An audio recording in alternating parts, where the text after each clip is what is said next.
Assalamualaikum warahmatullahi wabarakatuh. Perkenalkan, saya Yahya Krisnawansyah dari Program Studi Ilmu Pemerintahan STISIP Imam Bonjol Padang. Video ini dibuat sebagai sarana penilaian pernyataan diri dosen dalam unjuk kerja Tridharma Perguruan Tinggi atau disingkat PDD UKT-PT, khususnya di bidang pengajaran. Sebagai seorang dosen, saya wajib menjalankan Tridharma Perguruan Tinggi.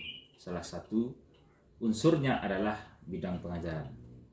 Beberapa mata kuliah yang saya ajarkan pada program studi ilmu pemerintahan diantaranya adalah kebijakan sektor publik, pelayanan publik, tata kelola pemerintahan, birokrasi pemerintahan, dan dasar-dasar logika.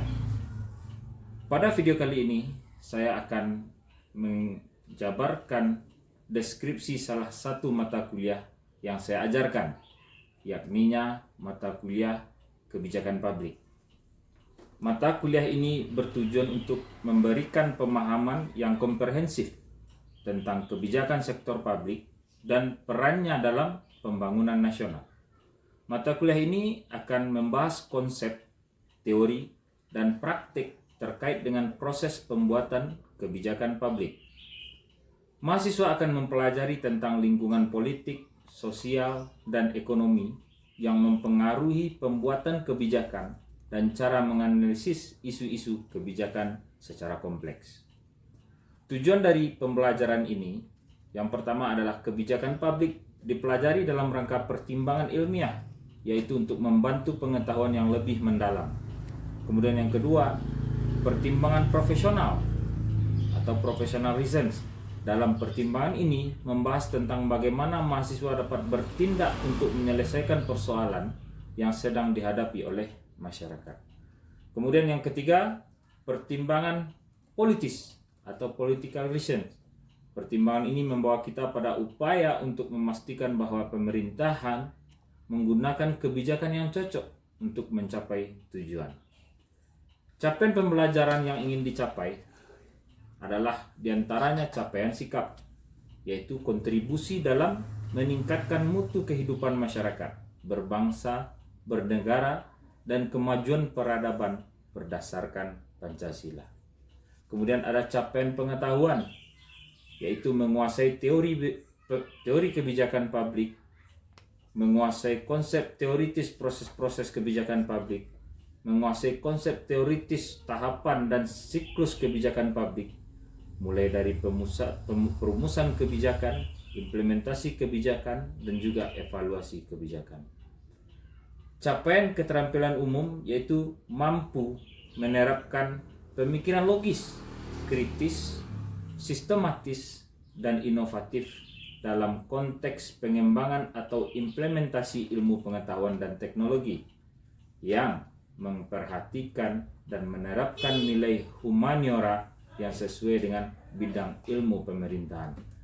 Kemudian capaian keterampilan khusus adalah mampu menganalisis masalah-masalah kebijakan dan menyusun pemetaan menjadi agenda kebijakan berdasarkan kaidah-kaidah ilmiah. Kemudian mampu dan terampil mengambil keputusan menyangkut penyelesaian masalah publik berdasarkan data dan informasi yang tepat dengan menggunakan metode ilmiah.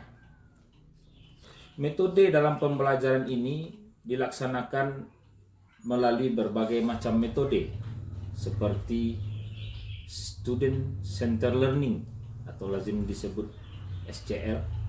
Penerapan ini dianggap dapat mencapai tujuan pendidikan nasional yang sedang berkembang sebagai potensi peserta didik agar menjadi manusia yang lebih baik. Kemudian ada metode yang digunakan melalui contextual instruction dan juga discovery learning. Metode ini diaplikasikan dalam menyusun bahan dan materi presentasi oleh mahasiswa yang akan tampil setiap kali sesi awal perkuliahan dimulai, sehingga dapat diharapkan terjadinya peningkatan motivasi untuk belajar mahasiswa. Bobot penilaian yang diberikan yaitu 100% yang dibagi menjadi pertama adalah ujian tengah semester yang bobotnya 25%, kemudian ujian akhir semester yang bobotnya juga 25%, dan ada dimensi interpersonal yaitu penilaian proses yang bobotnya 20%, kemudian ada dimensi penyajian tugas dan makalah itu 20% juga, kemudian sikap dan tata nilai norma akademik senilai 10%. Baiklah, dengan demikian saya akan lampirkan video pembelajaran pada mata kuliah kebijakan sektor publik. Selamat menyaksikan.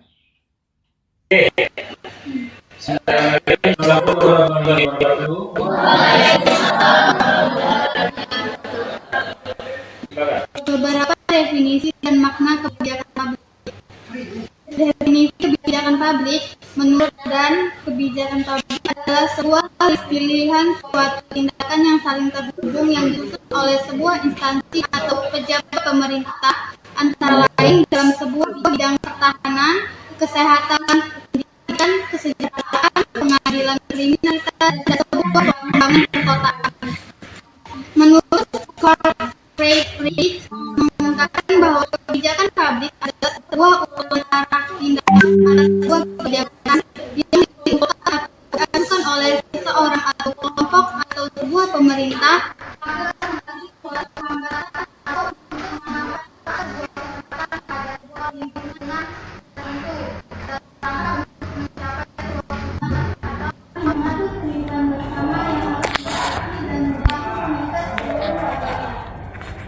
kebijakan yang bersifat regulatif dan setiap pelanggaran akan diberikan sanksi sesuai bobot pelanggaran yang dilakukan dan sanksi dijatuhkan di depan masyarakat oleh lembaga yang mempunyai tugas menjatuhkan. Sementara kebijakan distributif sifatnya menfungsikan kewenangan dan sumber daya secara adil dan merata kepada semua kelompok sasaran yang berhak menerima kewenangan dan sumber daya tersebut. Kebijakan formal adalah keputusan yang dikodifikasikan secara tertulis yang disahkan atau diformalkan agar dapat berlaku. Kebijakan formal dikelompokkan menjadi 3, yaitu perundang-undangan, hukum, dan regulasi. Menurut Nugroho, untuk perundang-undangan terdapat 2 pemahaman Anglo-Saxon yang berupa keputusan legislatif dan keputusan eksekutif, dan pola kontinental yang terdiri atas pola makro, meso, dan mikro. Model kontinentalis warisan penjajah Belanda yang digunakan Indonesia saat ini mengelompokkan kebijakan publik menjadi 3, yaitu yang pertama, kebijakan publik yang bersifat makro atau umum atau mendasar yang lazim diterima mencakup UUD, TAP, MPR, undang-undang. Yang kedua, kebijakan publik yang bersifat meso atau menengah atau penjelas pelaksanaannya lazim diterima mencakup PP dan Perpres. Yang ketiga, kebijakan publik yang bersifat mikro adalah kebijakan yang mengatur pelaksanaan dan implementasi dari kebijakan di atasnya yang lazim diterima mencakup perda-perda.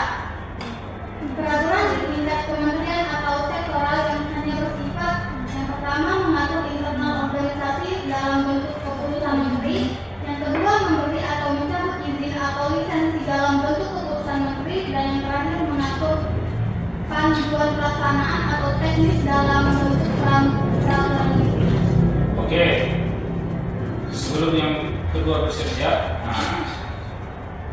sedikit pertanyaan dan juga penjelasan. Ini menarik teman-teman. Makna kebijakan publik ini, satu aturan yang mengatur kehidupan bersama yang harus ditaati dan berlaku mengikat seluruh warganya. Ya, kebijakan yang bersifat regulatif misalnya seperti pelanggaran akan diberi sanksi sesuai bobot pelanggaran yang dilakukan dan sanksi dijatuhkan di depan masyarakat oleh lembaga yang punya tugas menjatuhkan. Kalau contohnya ini, teman-teman, coba saya kasih contoh.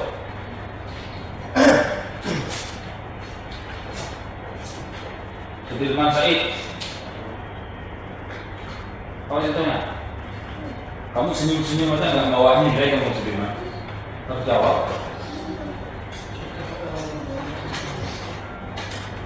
Makna kebijakan publik atau public policy adalah suatu aturan yang mengatur kehidupan bersama yang harus ditaati dan berlaku mengikat seluruh warganya. Kebijakan yang bersifat regulatif misalnya, yang bersifat regulatif ini apa maksudnya? Senior nggak usah jawab, tapi senior nggak tahu kan bisa mana juga. Jadi ada regulasi. Sudirman, apa contohnya Sudirman?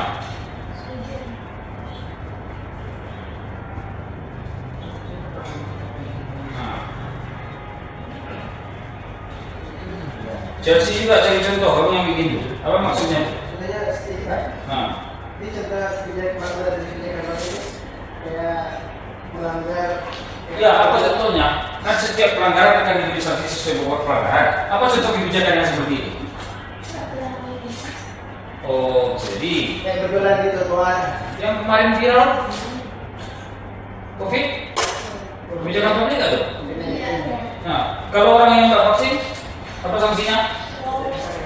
Nggak boleh gue KTP, nggak bisa kemana-mana, ya kan? Itu kebijakan nggak? Nah, ini dia. Ya, kalau kebijakan formal adalah keputusan-keputusan yang dikodifikasikan secara tertulis yang disahkan atau diformalkan agar dapat berlaku. Apa contohnya? Chelsea, apa contohnya? Kasih habis itu tadi Hah?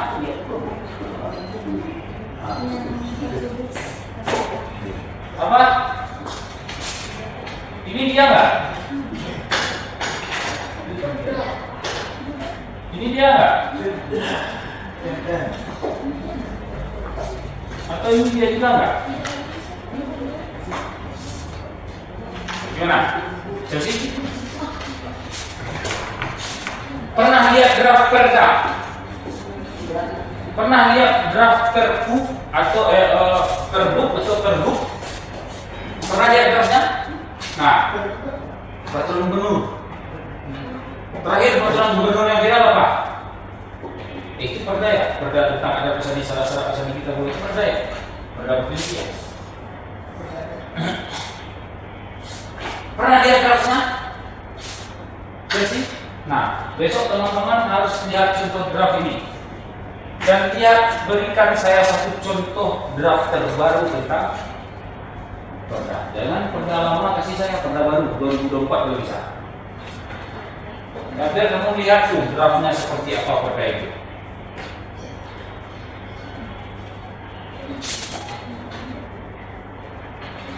Kemudian ini model kontinentalis warisan penjajah Belanda yang digunakan Indonesia saat ini. Benar nggak Indonesia menggunakan model kontinentalis sekarang? Mungkin kebijakan publik yang bersifat makro atau umum atau mendasar yang lazim diterima mencakup undang-undang dasar atau MPR, undang-undang perpu, benar nggak? Nggak tahu Pak. Ya Allah. Kebijakan publik yang bersifat meso atau menengah atau penjelas pelaksanaan yang lazim diterima mencakup PP dan Perpres, dan kebijakan publik yang bersifat mikro. Jadi ini dalam pengelompokan itu ya Anglo-Saxon yang berupa keputusan legislatif dan keputusan eksekutif dan pola kontinental yang terdiri atas pola makro, meso dan mikro. Ini dia nih. Apakah negara kita seperti ini sekarang? Gila? Gini nggak negara kamu sekarang? Kebijakan publik yang bersifat makro adalah kebijakan yang mengatur pelaksanaan dan implementasi dari kebijakan di atasnya yang lazim diterima mencakup perda-perda. Jadi gini, ada undang-undang, ada tap MPR. Nah ini kita harus memahami namanya kerangka undang-undang. Yang pertama itu apa namanya?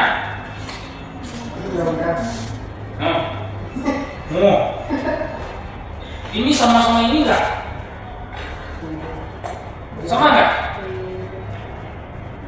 Siapa yang tahu? Ini sama enggak dengan ini?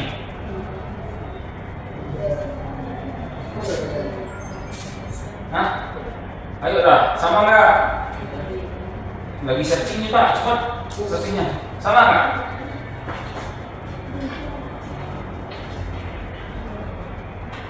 Beda cuy. Satu undang-undang dasar, satu undang-undang turunan dari undang-undang dasar inilah datanya ke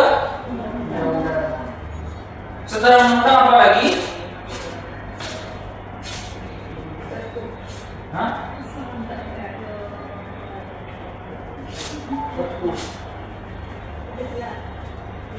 Kan ada di depan cek. PP. Perpres.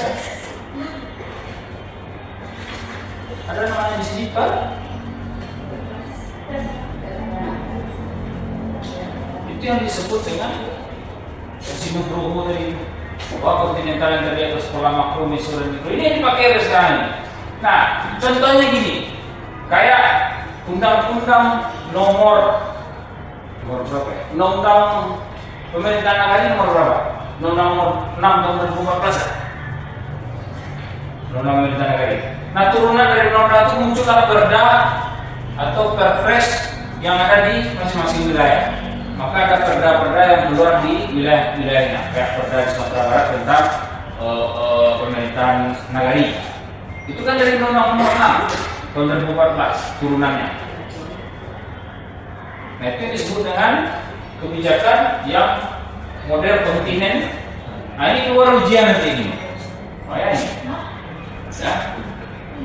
Lanjut. Nah, lagi. Belum Pak.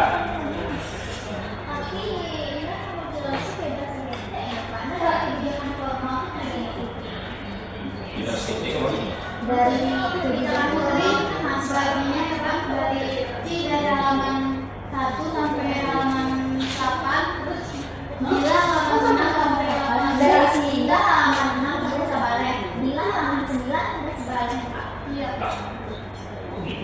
Soalnya nggak sampai ke semuanya Pak, tinggal 2 orang lagi yang kalau nggak membuat ya Pak. Berarti yang halaman 9 coba. Iya. Nanti ya. Gila, kamu tidur aja sama kamu tuh buat. Mana kok dari ini? Iya Pak.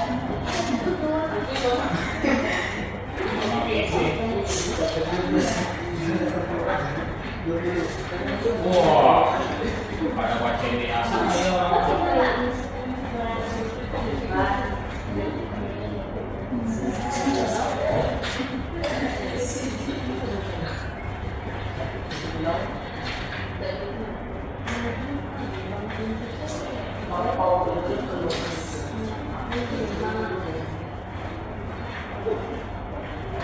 Ini sih dalam kemarin sih. Ya betul. Bisa, lah. Pernyataan pejabat di depan publik. Pernyataan pejabat publik selalu mewakili Konvensi atau kebiasaan atau kesepakatan umumnya mana? sama indah Pak. Lah dia satu paragraf aja. Bu, Pak.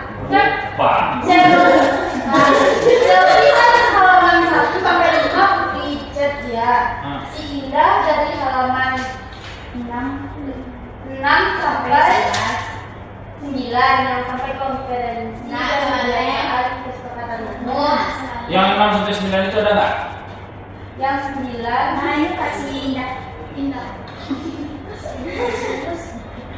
dia dari halaman 9 ya Pak, dari kemudian macam Oke.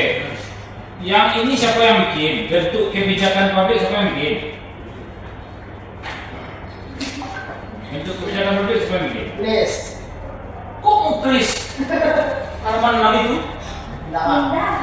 Bukan Indah. Bentuk kebijakan publik siapa yang bikin? Menurut untuk mengingatkan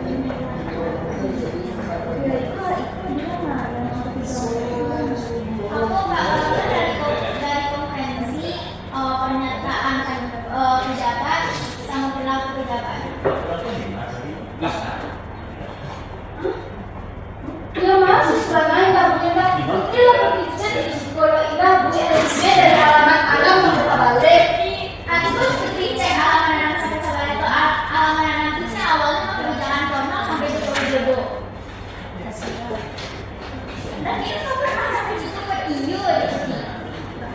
Taruh. Oke, terus penjelasan sendiri. Kebijakan ini. Bentuk kebijakan publik. Nah, yang nggak ada sekali kata nih, saya bacakan. Ada. Ada bentuk kebijakan publik. Sebutnya ada. Menurut bentuknya kebijakan publik dikelompokkan menjadi 4 bagian, kata Nugroho. Apa aja keempat itu? Melakukan kepemimpinan, sering bertikai pendapat dengan DPRD-nya, sering bertikai pendapat dengan beberapa pihak nagari atau pihak terkait, yang dia juga berdiri di atas ketegasan dan gayanya sendiri. Bisa kita salahkan nggak? Selama itu benar nggak ada masalah. Nah itu gaya kepemimpinannya dia kok. Nah kebijakan yang dia pakai itu juga bisa diterapkan karena memang dia yang melakukan dengan gaya seperti itu. Maka di poin keempat ini kalau kita lihat di perilaku pejabat publik ini kita sudah juga punya contoh. Ada nggak yang lain contohnya? Herman Safar tahu nggak? Tidak. Herman Safar itu wali kota Bukit Tinggi. Tahu nggak? Dia yang punya followers begitu banyak. Iya Pak. Instagram, TikTok, dia punya banyak followers. Ya, dan dia juga sering melakukan live kegiatan. Nah, dia juga sering buat vlog. Dia sering mengupdate kegiatan-kegiatan dia. Dan itu gayanya dia. Iya. Ada yang lain yang unik kan? Di Sumatera Barat ada yang unik nggak yang lain? Gaya dia tuh gubernur. Iya kan? Gubernur itu dia setiap subuh ke masjid misalnya. Kemudian dia sering turun ke daerah-daerah, lapangan-lapangan. Itu kayak dia tuh, beda lagi. Ya tapi kan tidak formal. Jadi dari kegiatannya dia muncul kebijakan. Apa-apa Bapak pasti ada bangunan. Iya. Nah itulah yang jadi yang dimaksud poin 4 tadi itu perilaku pejabat publik itu yang bisa juga dalam bentuk kebijakan ya. Kan si itu Buya misalnya dia pergi ke Solo, tahu-tahu di jalan itu ketemu longsor, dia bikin kebijakan di situ. Dia kontak pihak terkait, tolong turun alat ini, tolong dibantu ini, tahu nggak? Gitu. Ini perilaku pejabat publik. Nah banyak sebenarnya yang karakteristiknya berbeda-beda dan banyak jenis lah. Kayak nama saya itu beda lagi tuh, Sultan Rizka itu beda lagi gaya kepemimpinannya. Beda lagi kebijakan yang dimunculkannya. Solo Selatan beda lagi tuh, Solo Selatan siapa itu? Warna kuning semua, Golkar semua. Iya. Kayak Lunas ya namanya. Itu udah berapa periode deh? Anaknya dulu pula sekarang. Hah? Politik dinasti pula kayaknya. Koko dinasti. Herman siapa si Fadli Amran? Namanya. Beda lagi kayaknya. Si Brewo itu. Iya. Yang biasa-biasa aja mungkin karena datang biasa aja menurut saya. Orang Batu Sangkar sampai sini. Ya Batu Sangkar itu justru jalannya rusak-rusak semua yang masuk Batu Sangkar. Parah pun. Ya, kayak bumbu mungkin. Kamu masuk apa? Agama atau tinggi? Coba petimu. Enggak tahu. Kayak bumbu, coba pakai bumbu. Coba bumbu nak. Mentawai, coba petimu. Sudirman, bupatimu siapa namanya? Kurang tahu. Oh, isu Pak Tani mau ditunjuk ya. Bupati sendiri nggak tahu, Cok.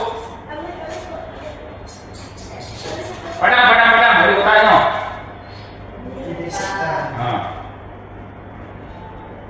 Gubernur, ada nggak tahu nama gubernur? Nama bupati nggak tahu. Oke, ada pertanyaan? Ada pertanyaan nggak? Nah, lanjut nanti besok kita ujian mungkin sampai sini dulu ya poinnya. Sampai maksudnya bukan sampai ini pembahasan ini, tapi sampai semua tugasnya sudah selesai itu. Ya, ujiannya sampai situ materinya. Baik, jika tidak ada yang ditanyakan lagi, kita cukupkan untuk kuliah hari ini.